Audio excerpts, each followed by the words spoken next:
Penuntun Saat Teduh Gereja Kristen Jakarta, Rabu 1 Maret 2023. Judul renungan, Setia Meskipun Menderita.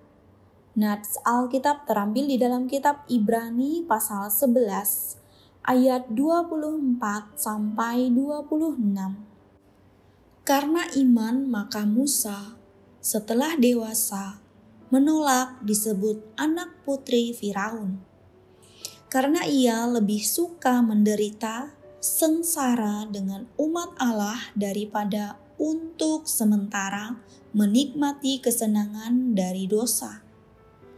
Ia menganggap penghinaan karena Kristus sebagai kekayaan yang lebih besar daripada semua harta Mesir, sebab pandangannya ia arahkan kepada upah. Ignatius dari Antiokhia merupakan seorang martir pada abad kedua Masehi. Pada saat ia akan dihukum mati oleh karena imannya kepada Kristus, ia melarang komunitasnya untuk meminta belas kasihan dari kekaisaran. Sebaliknya ia berkata, "Jangan berbicara tentang Yesus Kristus jika engkau masih menginginkan dunia ini. Aku tidak bersuka akan segala kesenangan dalam kehidupan ini. Yang kuinginkan adalah tubuh dan darah Kristus, yang adalah kasih yang tidak akan rusak. Meskipun oleh karena imannya, ia harus menderita, kesetiaannya kepada Kristus tetap ia jaga. Karena baginya, kesetiaan kepada Kristus itulah yang paling berharga." Penulis surat Ibrani pada saat membicarakan tentang saksi-saksi iman, mengambil contoh dari seorang tokoh bernama Musa. Ia mengatakan bahwa karena iman maka Musa setelah dewasa menolak disebut anak dari putri Firaun. Ayat 24. Jika kita membaca kisah Musa di kitab Keluaran, kita akan menemukan latar belakang mengapa ia disebut sebagai anak putri Firaun.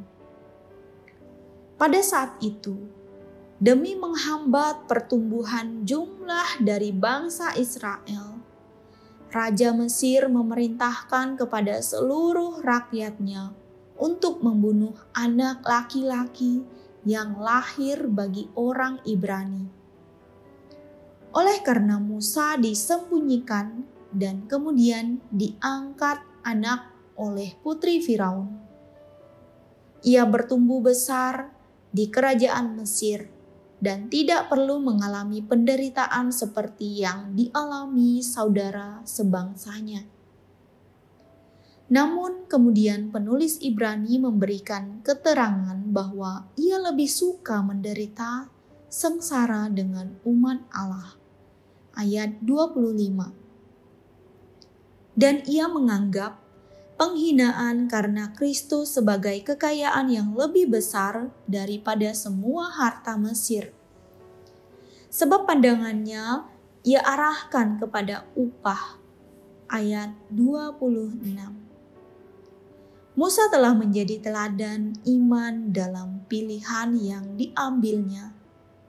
Ia sungguh mengerti bahwa kesetiaan kepada Kristus adalah segala-galanya. Bahkan itu melebihi segala penderitaan dan penghinaan yang harus ia terima. Demikian pula di dalam kehidupan kita mengikut Tuhan. Ada berbagai penderitaan, penghinaan, kesulitan yang harus kita hadapi pada saat kita ingin setia kepada Kristus. Di dalam semua pergumulan tersebut, mari kita belajar seperti Musa dan Ignatius yang menempatkan Kristus dan kebenarannya sebagai yang terutama. Meskipun ada harga yang harus dibayar, ada resiko yang harus dihadapi, biarlah pandangan kita diarahkan kepada Kristus. Dia adalah kekayaan yang jauh lebih berharga daripada segala kenyamanan dan kemudahan yang ditawarkan dunia ini. Memandang kepada Kristus yang adalah harta terbesar, menolong kita untuk setia di dalam penderitaan. Amin. Terima kasih. Tuhan Yesus memberkati.